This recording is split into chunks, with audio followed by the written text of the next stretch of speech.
தலைமுறை டிஜிட்டல் நேயர்கள் அனைவருக்கும் வணக்கம். இந்திய நாடாளுமன்றத்தில் தாக்கல் செய்யப்பட்டிருக்கக்கூடிய ஒரு சட்ட திருத்த மசோதா தமிழகம், கேரளம் போன்ற மாநிலங்களை கடந்து அமெரிக்க அரசியல்வாதிகள் கருத்து தெரிவிக்கிற அளவுக்கு கவனம் பெற்றிருக்கிறது.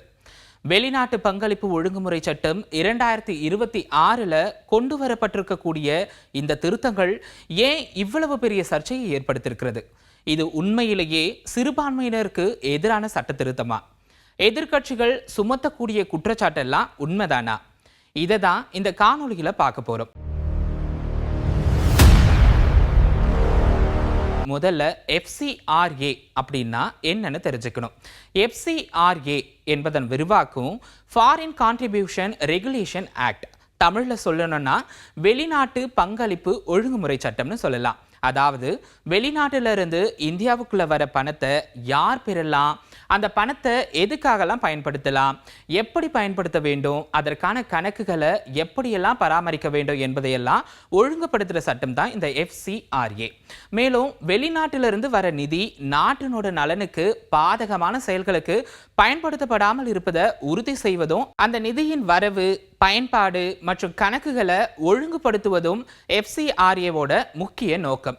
சரி, இது நல்ல விஷயம் தானே, இதுக்கு ஏன் இப்போ எதிர்ப்பு தெரிவிக்கிறாங்கன்னு பார்த்தா, மத்திய உள்துறை இணை அமைச்சர் நித்யானந்த ராய் கொண்டு வந்திருக்கிற இந்த சட்ட திருத்த மசோதால சொல்லப்பட்டு இருக்கிற விஷயம் அப்படி.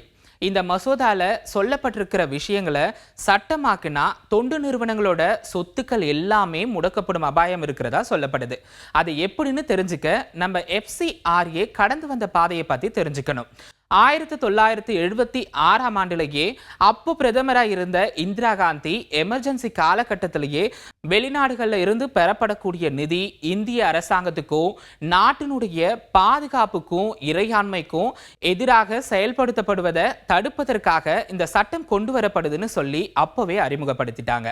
அதற்கு பிறகு எமர்ஜென்சி காலகட்டம் எல்லாம் முடிவுக்கு வந்ததுக்கு அப்புறம் இந்த சட்டம் அவ்வளவு பிரபலமா பேசப்படல. அதன் பிறகு மீண்டும் 2010 இந்த சட்டத்துல சில திருத்தங்கள்லாம் மேற்கொள்ளப்படுது.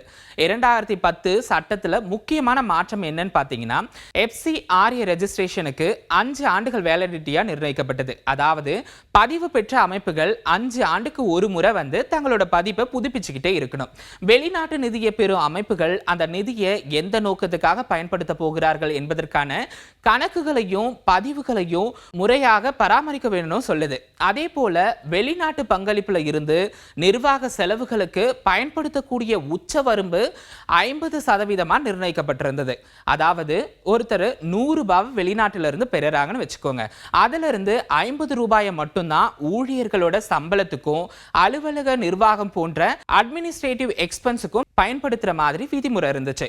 தேவைப்பட்டா FCRA ரெஜிஸ்ட்ரேஷனை மத்திய அரசு ரத்து செய்யவோ இல்லைனா சஸ்பெண்ட் செய்யவோ முடியும் என்ற அதிகாரங்களும் அந்த சட்டத்துல குறிப்பிடப்பட்டு இருந்துச்சு. அதன் பிறகு 2016 2018 சில திருத்தங்கள்லாம் மேற்கொள்ளப்பட்டது. அதன் பிறகு 2020 ஆண்டு ஆளும் பாஜக அரசால FCRAவில் மீண்டும் முக்கியமான திருத்தங்கள்லாம் கொண்டு வரப்படுது. அதுல முக்கியமான ஒண்ணு, ஒரு FCRA பதிவு பெற்ற அமைப்பு தாம் பெற்ற ஃபாரின் கான்ட்ரிபியூஷனை மற்றொரு அமைப்புக்கு டிரான்ஸ்பர் செய்யறதுக்கு முற்றிலும் தடை விதிக்கப்படுது.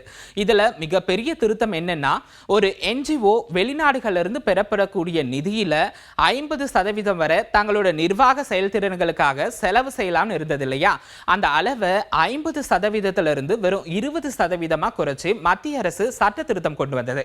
அது மட்டும் இல்லாம FCRA பதிவு பெற்ற அமைப்புகள் வெளிநாட்டு பங்களிப்பை பெறுவதற்காக state bank of India new டெல்லியில இருக்க பிரான்ச்ல ஒரு குறிப்பிட்ட FCRA வங்கி கணக்கை வச்சிருக்கணும்னு அந்த நடைமுறை கொண்டு வரப்பட்டது.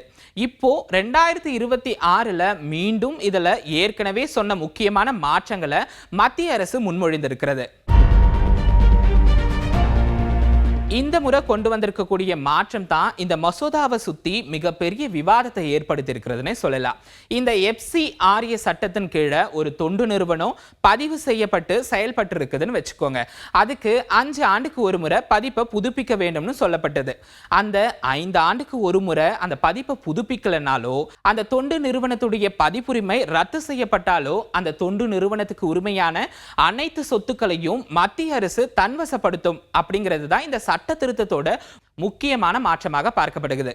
அதாவது ஒரு என்ஜிஓவின் பதிப்புரிமை ரத்து செய்யப்பட்டா மத்திய அரசு ஒரு டிசிக்னேட்டட் அத்தாரிட்டியை நியமிக்கும். அந்த அத்தாரிட்டி அந்த சொத்துக்களை எல்லாம் தற்காலிகமாகவோ அல்லது நிரந்தரமாகவோ கையகப்படுத்தும். அந்த அசட்ஸை வேறொரு தொண்டு நிறுவனத்துக்கு விற்கவோ இல்ல கைமாற்றுவது போன்ற விஷயங்களை செய்யும் அதிகாரத்தை அந்த டெசிக்னேட்டட் அத்தாரிட்டிக்கு வழங்குது. மேலும் இது தொடர்பா வழக்கு பதிவு செய்யவோ இல்ல விசாரணை மேற்கொள்ளவோ வேணும்னா மத்திய அரசு கிட்ட அந்த அமைப்புகள் முன் அனுமதி பெறணும்னு இந்த சட்ட திருத்த மசோதா சொல்லுது. இந்த திருத்த மசோதா இப்ப ஏன் எதிர்ப்புக்கு உள்ளாகிறதுன்னு பாத்தீங்கன்னா, சர்வதேச அளவில் G20 மாநாட்டில் இருக்கக்கூடிய நாடுகளில் அதிகபட்சமா 1/4 அதாவது குறிப்பிட்டு சொல்லணும்னா 29% மேலா தொண்டு நிறுவனங்கள் இந்திய அமைப்புகளால் மட்டும்தான் செயல்படுத்தப்பட்டு வருகிறது அப்படின்னு ஒரு அறிக்கையும் சொல்லுது. இந்த FCRA கீழே பதிவு செய்யப்பட்ட அமைப்புகள்ல தேவாலயங்கள், கிறிஸ்தவ தொண்டு நிறுவனங்கள், கல்வி மற்றும் சேவை அமைப்புகள் அப்படின்னு பல்வேறு அமைப்புகள் இருக்கு. 2026ஆம் ஆண்டு ஜூலை நிலவரப்படி FCRA போர்ட்டலோட தரவுகளின்படி இந்தியாவில் 14,449 அமைப்புகள் FCRA பதிவுகள் கிட்ட இப்போ ஆக்டிவா இருக்கு.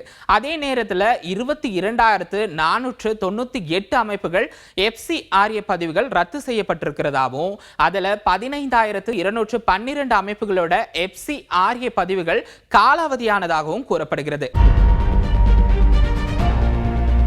சரி, மத்திய அரசு இந்த சட்ட திருத்தங்களை செய்வதனால சிறுபான்மையினருக்கு என்ன பாதிப்பு இல்ல என்ன எதிர்ப்பு அப்படின்னு கேட்டீங்கன்னா, இந்த தொண்டு நிறுவனங்களுக்கான பதிப்புரிமையை கொடுக்கிற அதிகாரம் அல்லது ரத்து செய்யற அதிகாரம் யார்கிட்ட இருக்குன்னு பாத்தீங்கன்னா அது மத்திய அரசு கிட்ட தான் இருக்கு. அப்படி இருக்கும்போது மத்திய அரசு சில திட்டங்களை செயல்படுத்துவதற்காக தொண்டு நிறுவனங்கள் கிட்ட இருந்து ஒரு சில இடங்களை கையகப்படுத்தணும்னு நினைக்கும் போது தொண்டு நிறுவனங்களுடைய அனுமதி இல்லாமலேயே அந்த நிறுவனத்தினுடைய பதிப்புரிமையை ரத்து செஞ்சு அந்த சொத்துக்களை எல்லாம் அபகரிக்க வாய்ப்பு இருக்கிறதாவும், இதன் மூலம் தொண்டு நிறுவனங்கள் முழுவதையும் மத்திய அரசு கட்டுப்படுத்த நினைப்பதாகவும் சிறுபான்மை அமைப்புகள் எதிர்ப்பு தெரிவிச்சுட்டு வராங்க. இந்த சட்ட திருத்த மசோதாவுக்கு கேரள மாநில சட்டப்பேரவையில எதிர்ப்பு தெரிவித்து தனி தீர்மானமும் நிறைவேற்றப்பட்டிருந்த நிலையில தமிழ்நாடு சட்டப்பேரவையிலையும் இந்த FCRA 2026 சட்ட திருத்த மசோதாவுக்கு எதிர்ப்பு தெரிவித்து தனி தீர்மானமும் நிறைவேற்றப்பட்டிருக்கு. அமெரிக்காவிலையும் இந்த விவகாரம் கவனம் பெற்றிருக்குன்னு சொல்லணும். சில அமெரிக்க அரசியல்வாதிகள், குறிப்பா அமெரிக்க காங்கிரஸ்மேன் ரிலே மூர், இந்த மசோதா சர்ச்சஸ் மற்றும் கிறிஸ்டியன் சேரிட்டபிள் ஆர்கனைசேஷன்ஸை பாதிக்கக்கூடும் அப்படின்னு விமர்சிச்சிருக்காரு. ஏற்கனவே வக்பு வாரிய சட்ட திருத்த மசோதா மூலமா இஸ்லாமியர்களுக்கான சொத்துக்களை முடக்க நினைச்சதா மத்திய அரசு மீது மிகப்பெரிய குற்றச்சாட்டு இருக்கு. இந்த நிலையில இந்த சட்ட திருத்தம் சிறுபான்மையினர்களை முற்றிலும் தன் கைக்குள்ள வச்சுக்க மத்திய அரசு நினைப்பதாக பல்வேறு அரசியல் விமர்சகர்கள் கருத்து தெரிவிச்சுட்டு வராங்க.